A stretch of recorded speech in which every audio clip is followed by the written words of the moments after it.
Hello there.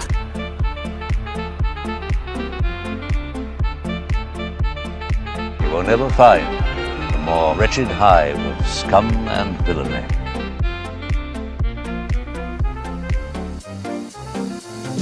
Hello everyone and welcome to the Outer Rim Cantina.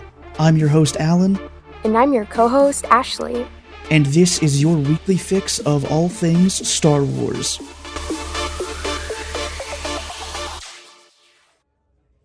Alright, so today, since we missed talking about this last week, we are going to be talking about the finale of the Book of Boba Fett and how the whole series kind of wrapped back up into itself with Chapter 7 and pretty much all of the issues that we had, at least, and I know like a lot of people online had with the show as it was airing, kind of sort of got resolved. Obviously there's still some bigger issues at play that remain, but I mean, it's Star Wars, so nothing's ever perfect. But for the most part, I thought the finale was very good and did a very good job of wrapping up Boba Fett's whole kind of character arc in him trying to reinvent himself for himself and also for the people of Tatooine. Yeah, definitely all in all, it was a strong ending to the arc that they'd set up for Boba Fett, and I feel like the show really found its identity in the final episode. It had a little bit of an identity crisis where it identified as Mando Season 2.5, but I really feel that by the end, the show was on very steady footing about exactly what it wanted to convey and what it wanted to be and what kind of Star Wars it wanted to be. And the kind that it was, I believe you put it, an original trilogy fever dream. It was Star Wars. It was just Boba Fett's story, and whether or not you like or dislike where his character went, I feel like they did a very good job taking this character that everybody thought wouldn't have a future after Return of the Jedi, or wouldn't have a future after the Clone Wars when he was brought into some of those episodes, and really made people care about this character again, more than him just being the badass-looking dude in the back of a whole bunch of shots of some movies. And I think that's what really matters in the end. Over the show, we got to know Boba Fett more than we ever got to know him in the past, and honestly, more than we've gotten to know a lot of characters. The Clone Wars gave us some great character-centric arcs, but the movies just generally didn't have time for that with a lot of the characters. A lot of the slower moments, it all had to be very action-packed. And I feel that no matter what you think of his arc in the show, or how you think the show was as a whole, they definitely did exactly what they set out to do, which was tell Boba Fett's story, how he's grown, and honestly, based on that end, how he may continue to grow in the future. I don't think it's the last we're going to be seeing of him. Probably not. I feel like Boba's probably going to play some kind of a role in Mando Season 3, at least just based on the ending shots of the finale. But there's also a good chance that we're going to get a Season 2 of the Book of Boba Fett. Mostly because everywhere it's been talked about, it's always been called a season finale. And they did the same kind of thing when Bad Batch ended, where they called it the season finale, and then, like, 2-3 months after that, they announced that there was going to be a Season 2. So we definitely have not seen the last of Boba Fett. There is probably a very good chance that a Season 2 is at least being considered. Otherwise, they would have just said, hey, it's a mini-series about Boba Fett, and Chapter 7 was the series finale. Because they are calling Kenobi a limited series, right? Yeah, and they're already talking about Kenobi being a limited series. It is only going to get 6 episodes, and that is going to be that. It's not going to be a continuing story type thing, which is something that they never said about the Book of Boba Fett. They said the Book of Boba Fett is a series. It is a show about Boba Fett. So they never said it's going to have any kind of specific ending or how long it's going to continue for.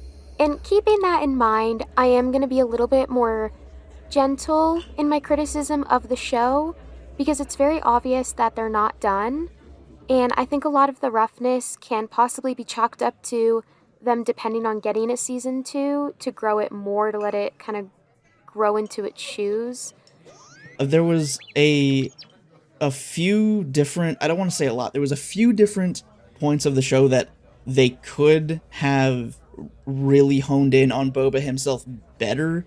Even just, excluding chapters 5 and 6, which weren't even about Boba Fett at all, but things like seeing Boba Fett ride the Rancor in the final episode, right? We didn't actually get to see him bond with the Rancor anymore, or even like try and fail to ride the Rancor anymore in the series, past the Rancor being delivered to him, and then Boba doing the initial bonding thing where the Rancor gets to see him for the first time, and then that's where the Rancor bases his personality off of, and all that stuff. That's all we get, and then the next time we see the Rancor is Boba Fett being the master of it and using it to terrorize and destroy the Pikes and the Scorpionic droids and all of that stuff. So I feel like we definitely should have probably seen something like the training montage that like we saw in Mando Season 1, where Mando was learning how to ride the Blurgs, and I think there were probably some other instances of like that more kind of specific stuff that we didn't really get to see on screen, but was kind of just assumed to have happened off screen, like with a lot of how Boba kind of interacted with the people of Tatooine and how they came to accept him or not accept him as the Daimyo in the first place. But then again, there was only 7 episodes, really only 5 episodes, because 2 of those weren't even about Boba, so it is what it is. But hopefully, if there is a season 2, they definitely dive deeper into having Boba himself be more present and have him actually, show him doing more kind of in-depth, even like mundane things. As I've said before, right? I love seeing the mundane day-to-day stuff in Star Wars. I love seeing the normal people and how they interact with one another and that stuff, even more than I like seeing, the big lightsaber battles and the Death Stars and all that kind of stuff. Yeah, and I do agree that a lot of it was just generally implied in Boba Fett, and yes, that was due to them taking up 2 episodes for Mondo. But, there's nothing we can do about that. I don't know who made that decision. I'm not going to go into theories about who made that decision. But I feel like even, like, with what they worked with the implications, the little that they had to work with, I feel like they implied his role on Tatooine pretty well, and they implied his relationships fairly well. We weren't confused at any moment. We were like, wait, when did this happen? So we can at least give them that.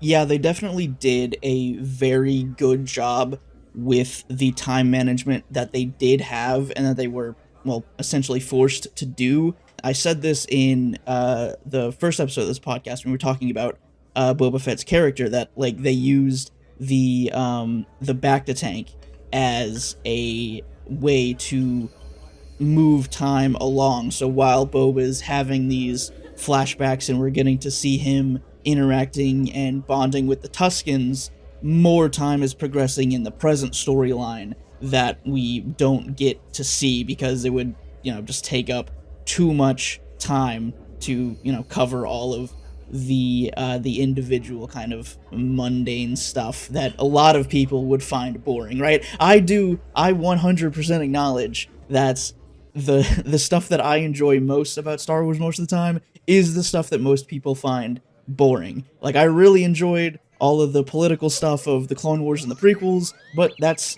one area where a lot of people dislike the show and those movies. The mundane day-to-day things were not shown and just implied, but I really liked the things they did imply, like when Boba Fett nicknamed Black Chrysanthemum, it was Santo, I believe. I don't think that was... Yeah, well, I don't think that was a nickname exclusive to Boba Fett. No. I think Garza called him Santo first, and I think... I think the nickname originated from Dr. Aphra, because that's where he originally showed up, was the Aphra comics, and I think Aphra called him Santo, and I guess the nickname kind of just stuck with the people that know Chrysanthemum. So yeah, that's kind of where that came from. It still definitely just implied like a little bit of world building with Boba Fett and Chrysanthemum. The amount that we got to see them interact before, which was Chrysanthemum possibly maybe trying to kill him a tiny bit, and then the final episode, them fighting together. I thought it was really cute how the mods also supported Chrysanthemum. Like that definitely implied that they had talked to each other before and wanted to look out for him.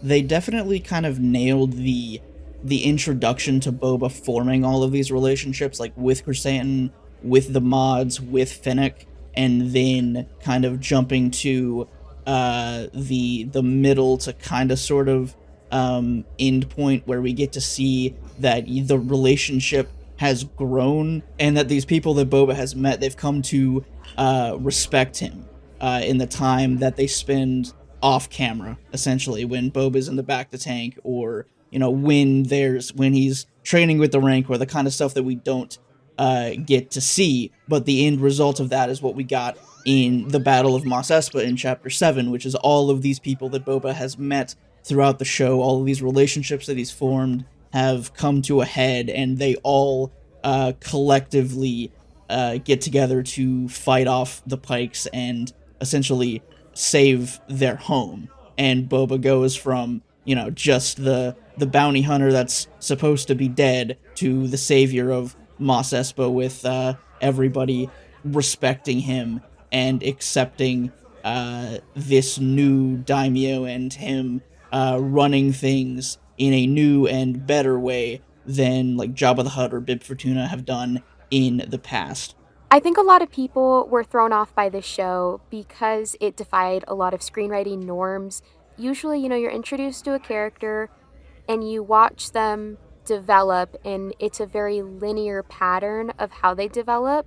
The Clone Wars actually defied these as well with the anthology and time jumping format. I had the luxury of watching it in the special chronological order because I watched it when all the episodes were out. But when it originally aired as an anthology, people were not watching these characters progress in a linear fashion. The only real, serious character development that you could do is before Ahsoka's outfit change and after Ahsoka's outfit change. That was, the only really serious marker of time. And, who's alive, who's dead, had to keep track of all that. Boba Fett had great introductions. Episodes 1 and 2 absolutely nailed how Boba got out of the Sarlacc, his introduction to the Tuskens, who this new Boba Fett is. Episode 4 nailed his introduction to Fennec, and Episode 5, as focused on Mando it was 5 and 6, it did nail, his relationship to Boba and Fennec and how he was brought into the show. And then we jump more into in media res, where things are already established, things are already set in motion. Even the start of the finale was in the middle. They broke out this war, they're in the middle of it, they were in the sanctuary and they were plotting. We didn't get to see them, gathering together, talking about this, hearing about this. We just jumped straight into the middle of things. And I thought it was really interesting just the way they did that. Instead of really seeing a linear show, it nailed introduction, then jumped straight into the action. And that's why the final episode was as packed as it was. But I think that's also why people were just generally thrown off by it. We like our stories told to us in the way that most stories are.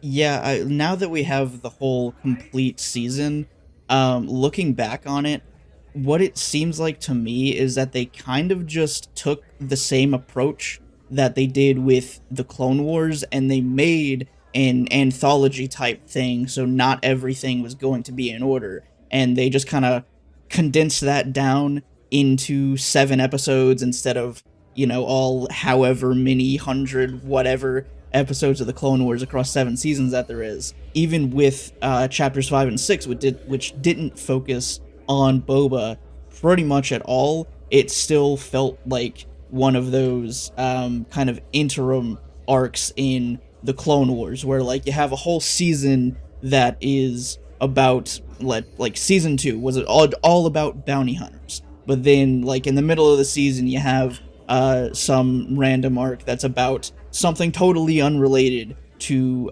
bounty hunters. Yeah, I definitely agree. It was looking back, like, yeah, it is reminiscent of the Clone Wars. It's very untraditional, broke a ton of norms, and it kind of makes me like it more, kind of seeing where they were going, because it was difficult to see where they were going with this show. And I'm sure people felt that way about the Clone Wars as well, when people who were dead in previous episodes popped up alive, etc. So I definitely I appreciate it more now, just kind of knowing that they were going for that. Even though the episodes 5 and 6 were complete deviation, it really did somewhat tie in. I mean, it tied into why Din Djarin was there, why he was the way he was, and then when Grogu showed up during the finale, it wasn't Grogu showing up for a random reason. We had that backstory. And in hindsight, was it necessary to devote 2 whole episodes to it? I wouldn't say it was necessary, but did it work for the story they were trying to tell? Yes. Yeah,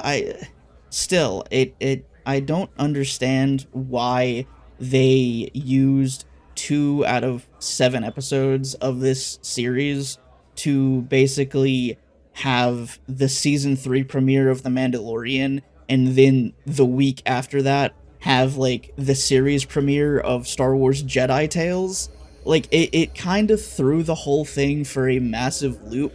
And while it that type of thing might have worked for the Clone Wars, it didn't exactly go over very well in a live action capacity. Now, if Book of Boba Fett had like 16 episodes like The Bad Batch, and they used 2 for some backdoor pilots for other series, then yeah, sure, whatever. It wouldn't have that much of an impact on Boba's overall story in his own show. But I mean, even going back to the Clone Wars as the example, a lot of people back then, the main sort of reason, other than it being a kids show, that they didn't really like the series was that it really didn't make a whole lot of sense at the time, especially seasons 1 and 2.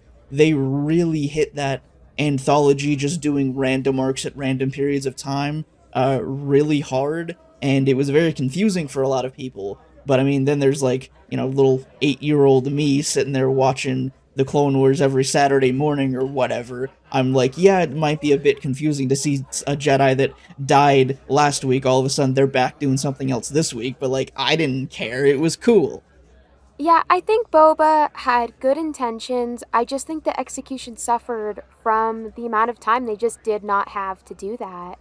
Yeah, if they're going to do a season 2, and I hope they do a season 2, and I hope it has more episodes than just 7, and maybe it won't just be a backdoor pilot for other series, so it can actually really hone in more on this evolved version of Boba Fett that we get to see. And that leads into the next point about the series that really stuck out to me, was that the finale, as we said, did a fantastic job of wrapping up all of these plot points that we've gotten, sprinkled throughout the whole series into one final, cohesive bit of story.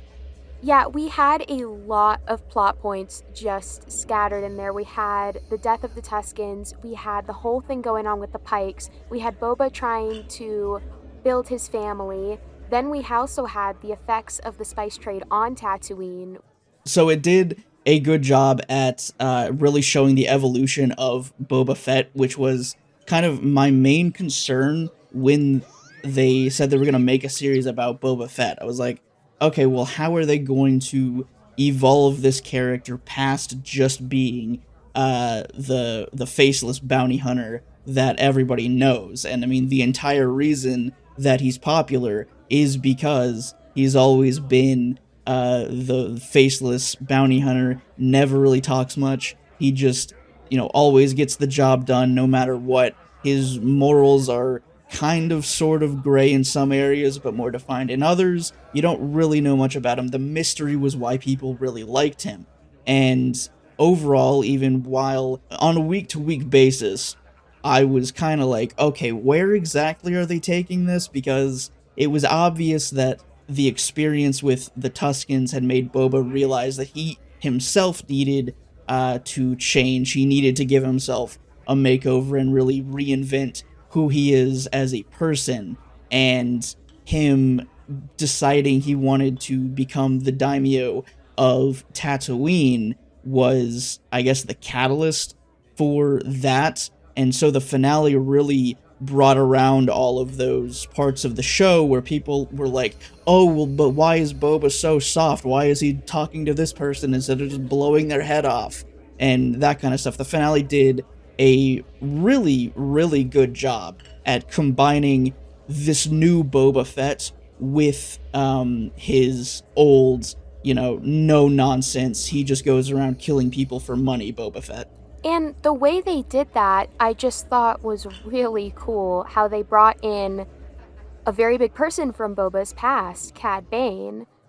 I mean, I'm gonna be real, when I saw Cad Bane show up in episode 6, I completely forgot he actually had history with Boba Fett. It's been a while. But then after episode 6 here and I saw everyone talking about it, I was like, oh my gosh, wait, Cad Bane actually has a reason to be here. But I honestly did not expect what they did with that character. I did not expect them to have that showdown. I really didn't expect them talking so candidly about themselves. I mean, it was a really powerful moment seeing Boba, this character we really got to love, face off with definitely an antagonistic presence from his past, who really challenges the Boba Fett that we see. I mean, he definitely tries to knock Boba off the pedestal of character development that he had built for himself over the course of this series. Yeah, we finally got the fabled Cad Bane Boba Fett standoff from that unfinished Clone Wars arc that everybody has been talking about for years and years and years now. And my first reaction when the whole duel itself played out was that I personally thought it was even better than what they were going with in that unfinished Clone Wars arc. I feel like it had a lot more depth to it, and also they played off of Boba's character development throughout this series very well, while also referring back to his past in the Clone Wars show and the prequels, like with trying to become the son that Jango always wanted, which was, when Jango's dead, Boba was going to take over the mantle and continue the legend of being the best bounty hunter in the galaxy. And to that end, throughout the Clone Wars, we see Cad Bane kind of helping Boba along in that regard. So he becomes kind of this father figure to Boba. But then in Chapter 7, we get to see Boba stand up to Cad Bane, one of the most absolutely ruthless bounty hunters in the entire galaxy. And Boba says, hey, I'm not a boy you can just push around anymore. I've grown as a person. I know who I am now, and I know that I'm not you. Because the whole purpose for Cad Bane being in this show, beyond just fan service, is that Cad Bane represents the version of Boba Fett that we see in the original trilogy and in the comics, because that version of Boba was directly kind of enacting all of the things that Bane had taught him throughout the Clone Wars. So to get to see Boba say that, hey, no, I'm not you anymore. You're just this washed up old man stuck in his ways, and that's why I'm going to kick your ass. I mean, which he does. He first of all okay boomered Cad Bane, which was incredible. So good. And I absolutely agree. I mean, in a character-centric show like this, it was inevitable that Boba would have a moment where his faith in himself and his faith in his arc was tested. And I think they absolutely just nailed that with Cad Bane. I mean, Boba rejected his past self first by saying he's not going to be like Jabba, a former employer. He says he's not going to be like him. That was the first episode. And now he says to Cad Bane, this person who was a very formative figure in his childhood, after watching Jango's head go flying.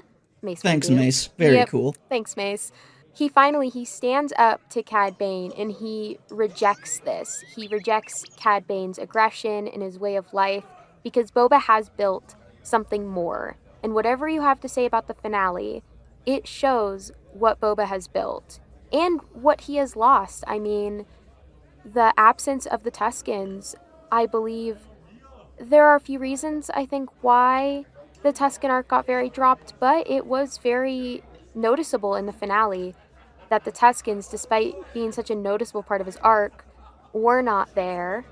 But I think their loss also compelled him to gather everyone that was there for him, the rest of his little crime street kid family.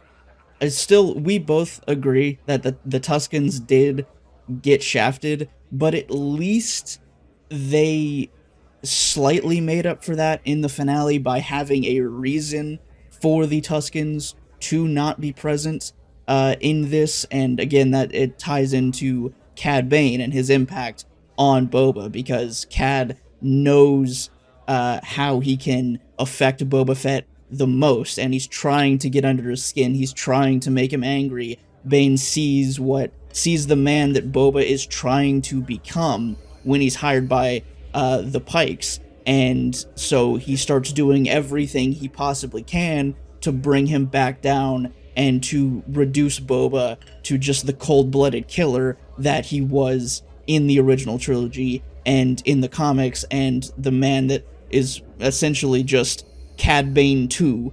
The absence of the Tuskens was very much there, but their legacy absolutely lived on in the way Boba Fett stood up to Cad Bane. The Tuskens had taught Boba how to be a better man, and even when Cad Bane challenged that, you could see the Tuskens' influence in Boba. You could see it because he killed Cad Bane with the weapon he got from the Tuskens. He did not kill him with a bounty hunter weapon.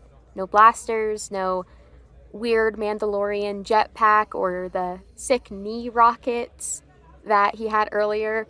He killed Cad Bane with the only legacy of his Tusken tribe that he has left. And legacy is a big thing, and I mean, that is like one of the main themes of Star Wars. And that is why I think the finale was so Star Wars. It really just nailed down all of the themes that made the original and prequel trilogy great. All these people coming together, everyone working together no matter where they're from, no matter how they dress, either like total Coruscant street gang or the people of Freetown who look like they're straight out of the Wild West. They were all working together in this finale, and the other main characters, the Tuskens, they may not have been there, but they were absolutely there in spirit with this new tribe that Boba has built. He built his own little Tusken tribe. And I just thought, yes, were they shafted? Yeah, but their legacy was there, and I did think that was intentional to show how the Tuskens had really affected Boba in a good way. The Cad Bane duel itself kind of wraps up Boba's entire arc throughout this series, where he kills, while he does kind of sort of prove Bane right that yes, he is a killer, he does it not the way he would have done it 5 or 10 years ago, right, when he was in his prime as a bounty hunter. He does it as a Tusken warrior, and he does it honorably and not with some kind of dirty trick like Bane tried to pull. So, say what you want about the finale or the series as a whole in terms of it being a good TV show or not, but what you absolutely cannot argue is that it was not good Star Wars, because the Book of Boba Fett is such good Star Wars. It almost perfectly encapsulates all of the themes, all of the emotions, everything that makes Star Wars Star Wars, everything that combines together to make it impact so many different people's lives in so many different ways. This show executed perfectly. While it may not have been a perfect television series, it is perfect Star Wars, and it hits me right in the feels the way like Rogue One and The Mandalorian season 1 and even Solo did, because all of those things, they're such good Star Wars. And I honestly, I will say I admire that about the Book of Boba Fett. They knew what Star Wars was.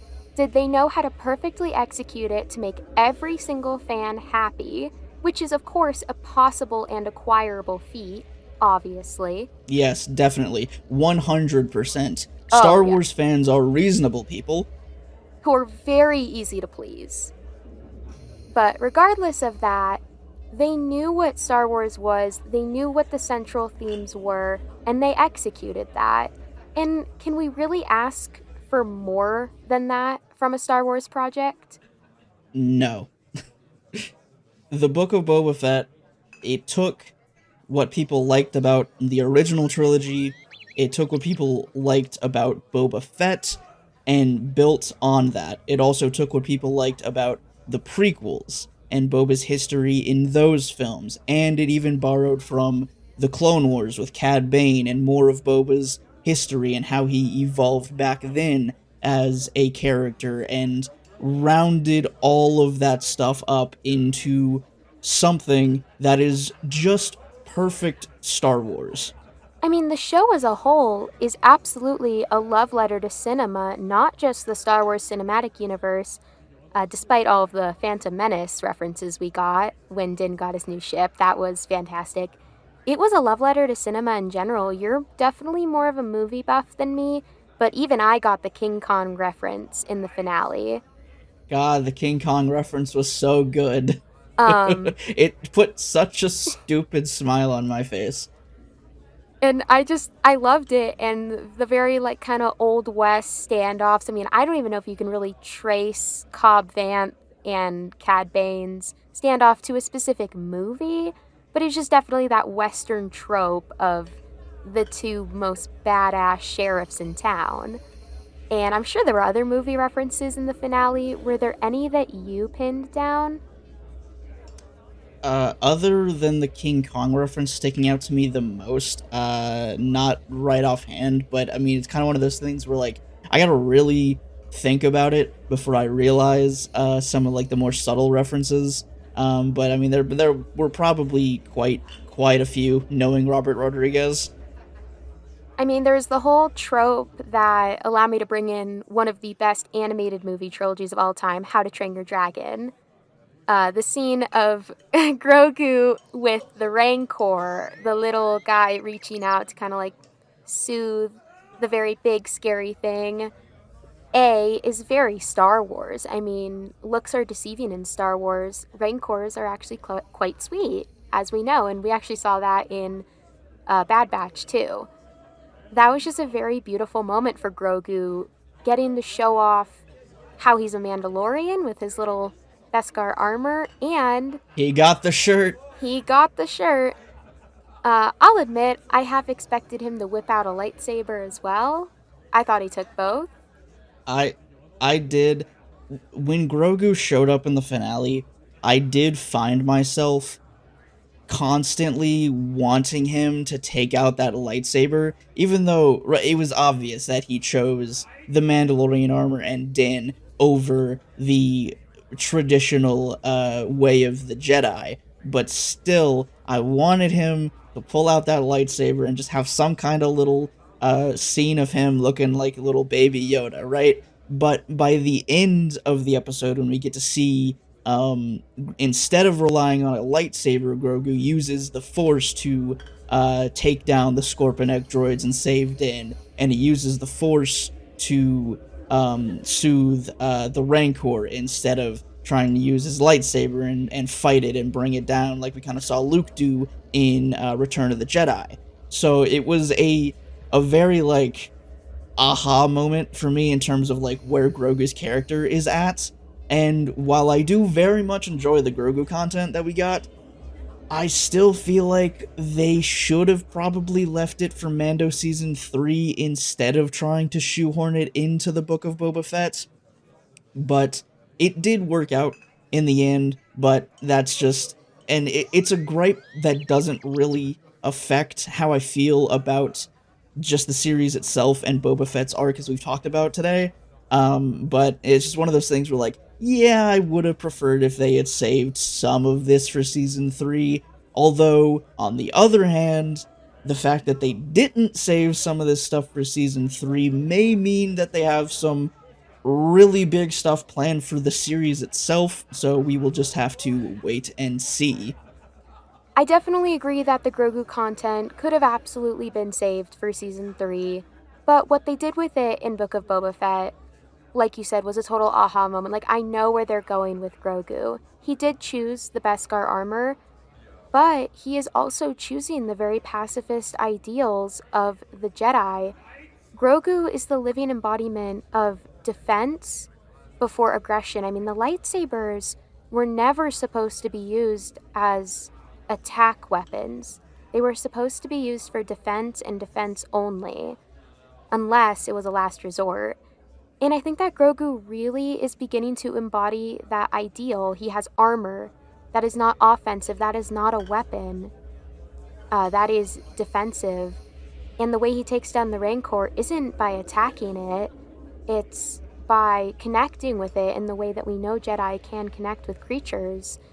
And I just thought it was a really beautiful moment, even if it wasn't in his show.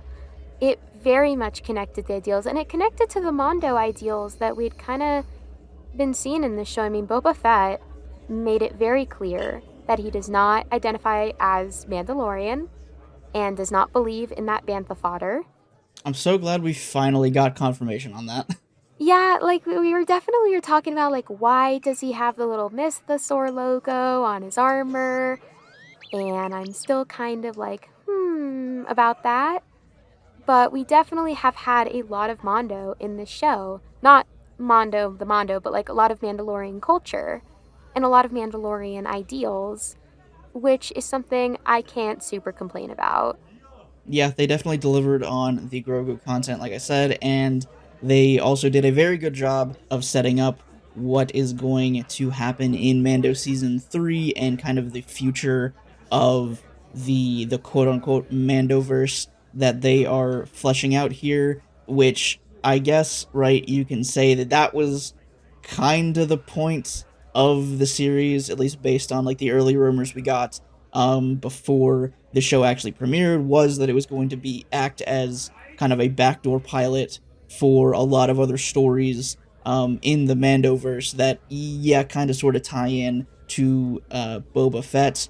But as I said earlier, if we do get a season 2, I really hope they forego trying to shoehorn in a bunch of subplots for unrelated characters and really hone in more on the evolved Boba Fett, because it is a very, very interesting concept, a very interesting character, and the final result of all of his actions throughout the series that we get to see in Chapter 7 is it was just amazing, honestly. I really didn't think they would be able to pull off what they did with Boba Fett, but they did it very, very well.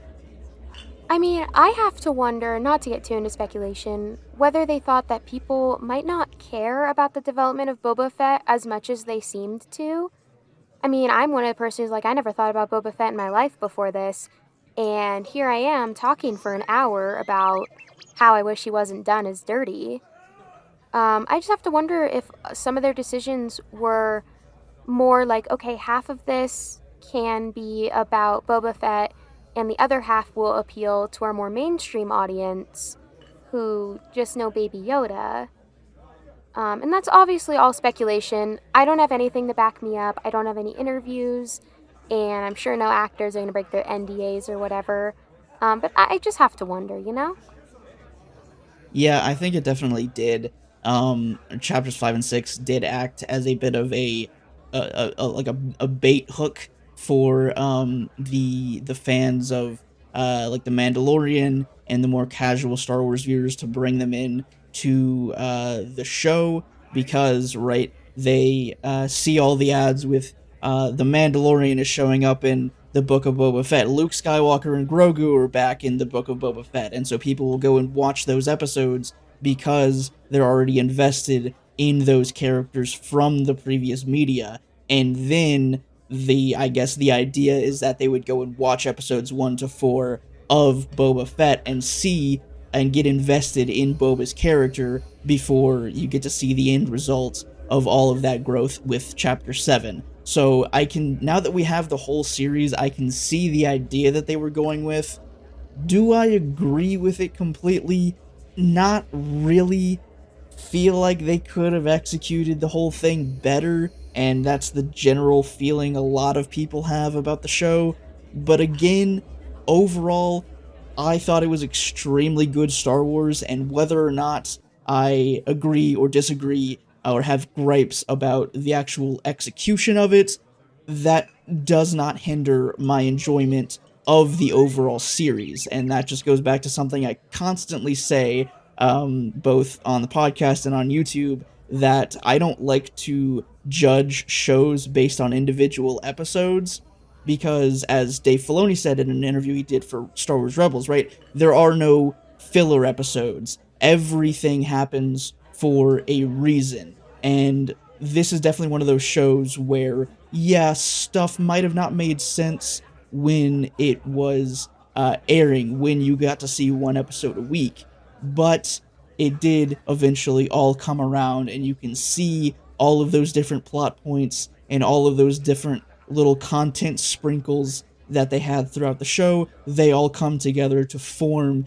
a very coherent and very meaningful story. And that is why I enjoy the Book of Boba Fett. And yes, it did actually make me care about this character, which is something I honestly never thought the series would manage to pull off, because as I said in our episode about the evolution of Boba Fett, I never really cared about the character that much myself, but they did a very good job at actually making me invested in Boba's story, and now I absolutely want them to do a season 2 and continue with this new and evolved version of Fett, because I think there is a lot of content that they can work with and a lot of different routes that this show can take.